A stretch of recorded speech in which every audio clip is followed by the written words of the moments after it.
નમસ્કાર દોસ્તો, હું છું આપનો દોસ્ત પ્રકાશ ભુવા અને મારી ચેનલમાં ફરી એક વખત આપનું હાર્દિક સ્વાગત કરું છું. અને આજે ઝાલાવાડની એવી પાવન ભૂમિ ઉપર હું તમને લઈને આવ્યો છું જ્યાં મા શક્તિના બેસણા છે. અને મા શક્તિના બેસણા છે એટલું જ નહીં, મા શક્તિના કૂવાની અંદર બેસણા છે. અને ખરેખર આ શક્તિઓ કૂવો તરીકે આ સ્થાન ઓળખાય છે. શું રહ્યો છે આ સ્થાનનો ઇતિહાસ અને કેવી રીતનો છે અહીંનો મહિમા, તે સંપૂર્ણ માહિતી સાથેનો આ વિડીયો હું લઈને આવ્યો છું. અને ખરેખર આ જગ્યા ઉપર અમે થોડીક ઔપચારિક બધી વાતો સાંભળી તો અમને ખરેખર નવાઈ પામ્યા કે ભાઈ આવું હોઈ શકે ખરું, પણ ખરેખર છે બધું. અને આ મા શક્તિ જેવી રીતે કૂવામાં એના સ્થાપના કૂવામાં માતાજીની જે તે સમયે થઈ છે, બરાબર. અને કૂવાની અંદર પણ આપણે દર્શન કરીને વિડીયો શૂટ કરીને હું તમને બતાવવાનો છું. તો મિત્રો બની રહેજો, કારણ કે આવી માહિતી રેર પ્રકારમાં મળતી હોય અને બહુ રેર કેસમાં મળતી હોય છે. કારણ કે ઝાલાવાડની ભૂમિ ઉપર આજે સવારથી અમે છીએ અને ભાઈ આઝાદ અમારી સાથે છે. અને ખરેખર આવા ઐતિહાસિક સ્થાનો અને દર્શનીય સ્થાનો ઘણા એવા છે. પણ આ જગ્યા ઉપર કંઈક આનો ઓરો એવો છે કે આ જગ્યા જ શક્તિનો દેશ હોય ને ઝાલાવાડ, એવી રીતનો આ દેશ આપણને લાગે. અને પહેલાં તો બધા પરગણા એક કે અલગ નામથી ઓળખાતા. સોરઠ છે, ઝાલાવાડ છે, વાગડ છે અને ગોહિલવાડ છે, એવી રીતે પહેલાં ઓળખાતું. પર્ટિક્યુલર કોઈ સ્થાન કે નામ હતા નહીં. અને એવી જ રીતે અત્યારે ઝાલાવાડની ધરતી એટલે કે ધાંગધ્રાની અંદર અમે છીએ. અને આ જગ્યા ઉપર મા શક્તિનું જે દેવળ છે એ દેવળ તમને દર્શન કરાવવા માટે અમે લઈને આવ્યા છીએ. તો વિડીયો નાનો હશે પણ માહિતી એવી મસ્ત હશે અને દર્શન એવા સુપર હશે કે તમે પણ ખરેખર પ્રફુલ્લિત થઈ જશો. તો ચાલો સાથે મળીને મા શક્તિના ચરણોમાં આરાધના કરીએ અને વિશ્વ કલ્યાણની ભાવના સાથેની કંઈક આપણે પ્રાર્થના કરીએ. જય સિયારામ, જય મા શક્તિ.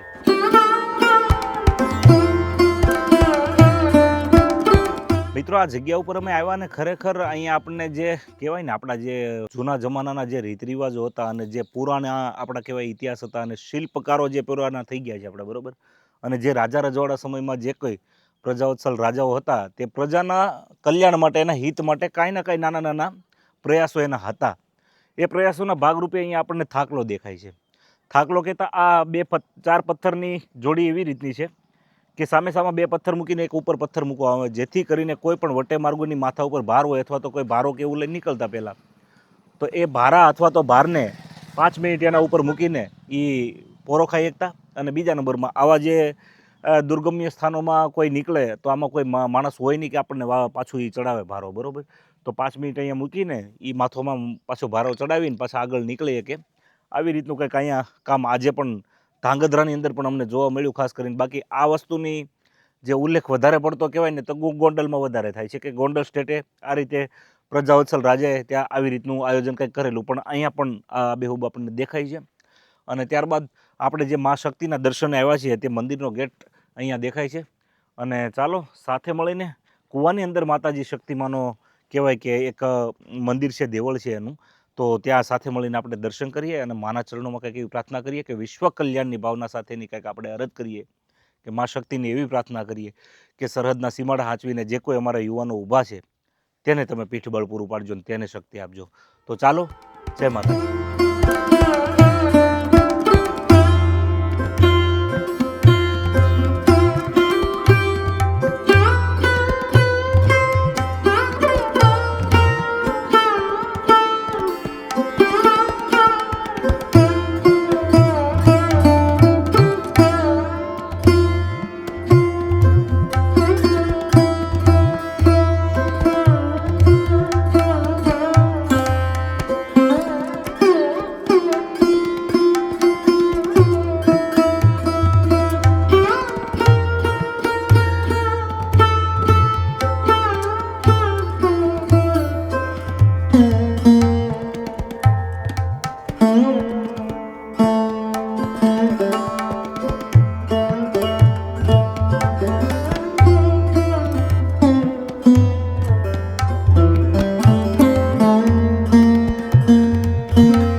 મિત્રો, આ જગ્યા ઉપર શિવ અને શક્તિનો અનોખો સમન્વય આપણને ઉડીને આંખે વળગે. કારણ કે એક બાજુ ભગવાન શિવ આશુતોષ મહાદેવના બેસણા છે અને વચ્ચે યજ્ઞકુંડ છે.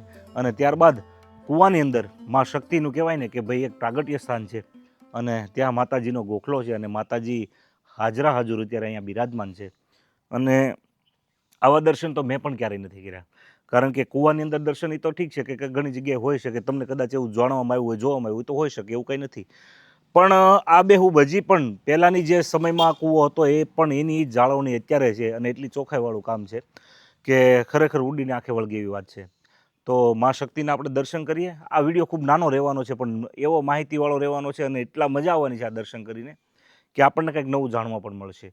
તો ચાલો વધારે કાંઈ બીજી ફોર્માલિટીઝ ના પૂરી કરતાં સીધા આપણે માતાજીના દર્શન કરીએ, કારણ કે અહીંથી હજી અમારે આ ઝાલાવાડની સિરીઝની અંદર ઘણા એવા સ્થાનો છે કે જે લેવાના છે અને કહેવાય ને કે ભાઈ હજી અહીંથી અમારે કચ્છના સીમાડા સુધી પણ જવાનું છે. તો એ પણ સિરીઝ કન્ટિન્યુટ આ વ્લોગમાં આવવાની છે. તો મારી ચેનલને સબસ્ક્રાઈબ ન કરી હોય તો કરી રાખજો, કારણ કે ઐતિહાસિક વિડીયો અમે તમારી માટે લઈને આવ્યા છીએ, ખાસ કરીને કચ્છ ગુજરાતથી.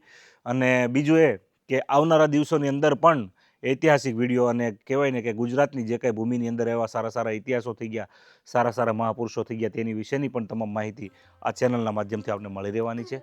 તો ચાલો માતાજીના દર્શન કરીએ સાથે મળીને. જય મા શક્તિ,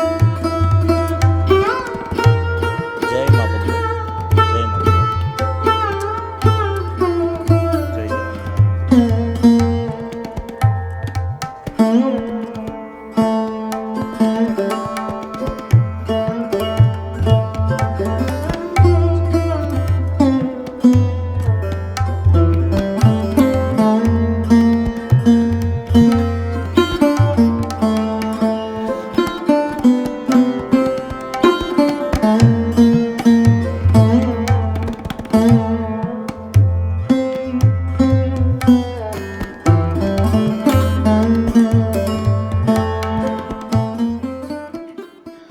મિત્રો, આ માતાજીનો કૂવો છે અને આ શક્તિઓ કૂવો તરીકે ઓળખાય છે. અને આની અંદર કહેવાય ને કે મા શક્તિના અહીંયા બેસણા છે હાજરા હજુર, અને પથ્થરથી પગથિયા બનાવેલા છે. 150 ફૂટ સુધી પગથિયા છે, પણ જ્યાં સુધી માતાજીનું સ્થાનક છે ત્યાં સુધી જ જવાની કહેવાય ને કે અનુમતિ છે અને એના પછીની પરમિશન નથી. તો ચાલો સાથે મળીને માના દર્શન કરીએ. જય મા શક્તિ.